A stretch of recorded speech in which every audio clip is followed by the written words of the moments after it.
So, last week I started my first virtual endeavor into a Star Trek online, or not, sorry, Star Trek Adventures campaign. It is online because it's being run virtually thanks to COVID-19, and I do have some players that are out of the area. I haven't run one of these in probably 2 years, 2.5 years. So um, maybe I should explain how I approach being a game master first of all, because my approach and my style it probably isn't for everybody. So my focus is the story, the narrative, and getting characters involved. There are game masters who are aware of every single minutia in the rulebook and follow it to the letter. And while I respect that, I don't have time to delve that deeply into the rules, and I find that the rules are more of a support structure for that narrative and that story. So I'm a minimalist when it comes to the rules. If we can construct basic roles and you can do skill checks and you can perform actions and attacks during combat, then we're good. So that being said, the first thing I did wasn't to dive back into the rule books to try and refigure out how to play and how to construct roles. It was really more of a, what story do I want to tell the players? And I also like to give them freedom. In the past, I've tried to structure games and campaigns with a very linear path, and it's like, oh well, you have a branch option here, and you have a branch option here and here. It doesn't work. They don't do that. They don't play on the rails, I guess we'll say. So I leave things at this point pretty wide open. I have a high level story I want to tell, and from there it's more like a like a Skyrim than it is a Witcher 2, if you're a video game person. So the story I set out to tell, giving the players freedom, was first of all letting them choose the era they came from. No matter if it was original series, Enterprise, Next Gen, didn't matter, because I felt I had a story in place that would be able to integrate any of those eras. Now, what I decided on was something a little timey-wimey, if I can quote 10 behind me. And I tried to take some favorite elements from a few series and just try to meld them together. So we're using the unnamed aliens from the Next Generation episode, The Chase. We are using the Borg. Everybody knows the Borg. Using the Q Continuum. And so far, there's been a mention of the Guardian of Forever. So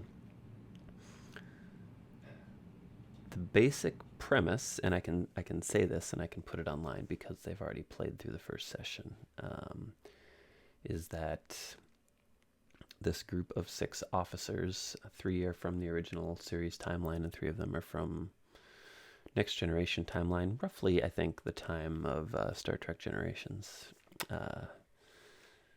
find themselves on this world. They were on their ships. They were doing things. They were responding to the crisis of the minute when all of a sudden they're in this place and they don't know where. And there are other people around from different time periods and different cultures.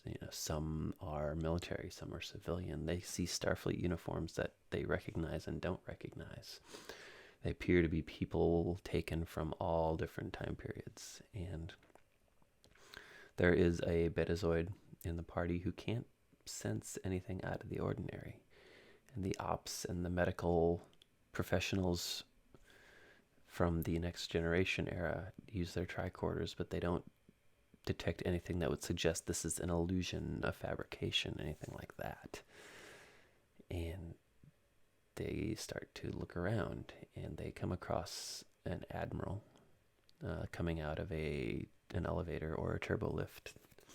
And he recognizes them because, unlike everybody else in this place, they aren't complacently wandering around going about whatever business they have. They're actively trying to figure out where they are and what's happening. And he says, "You're new." Most people fall into this complacency shortly after arriving. And he tells them he doesn't know how long he's been here. Sometimes people disappear, but more often than not, if you're here for the duration. And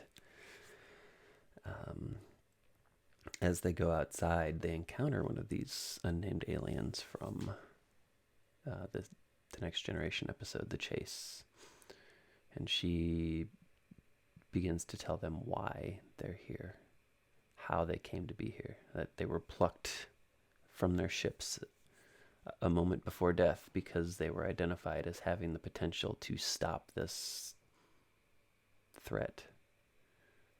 And what's the threat? Well, as it turns out, the Borg have learned of the existence of the Q Continuum, and they are attempting to infiltrate it so that they may assimilate it.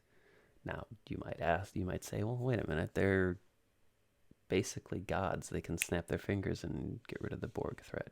And yeah, you're right, and normally I would agree with you. But for the purposes of my story, the Borg cubes are nestled in this anomaly, nebula, which negates the Q's powers, so they can't be touched in this place. And in addition to that,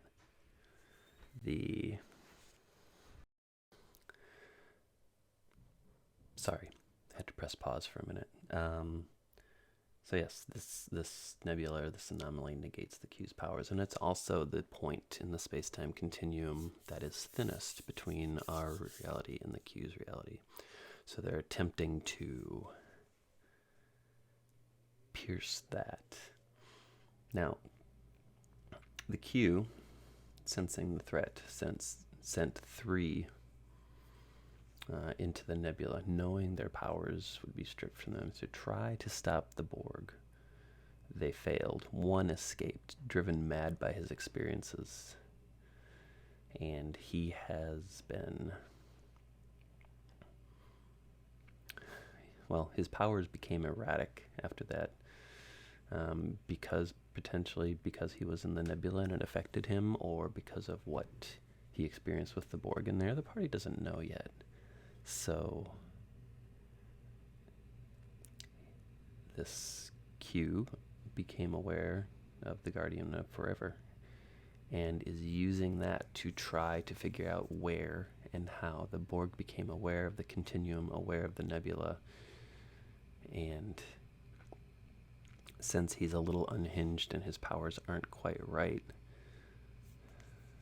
the party is going to have to deal with what that might mean, not only for them, but for the galaxy and for time. So our cadence is every other Thursday, and my goal would be to have kind of a GM log for each session. So that's my plan. I think it went really well. I've got a mix of people that are both familiar with RPGs and the rules, and people that are relatively new to the genre. So it's going to be fun. I've also never played with a party of 6 virtually before, so there's a little bit of me that is concerned about, well, can I keep everybody engaged and occupied? And I think what I'm going to do is I'm going to rely on the people playing the captain and the first officer to help me pull people in. It's like, that it would be normal for a captain or a first officer to say, ops, scan this, or doctor, do this, or things like that. So I might draft them to help me just drive some engagement. So anyway, thank you for tuning in to session 1, and I'll get back to you after we have session 2, and I'll let you know what the heck they've done.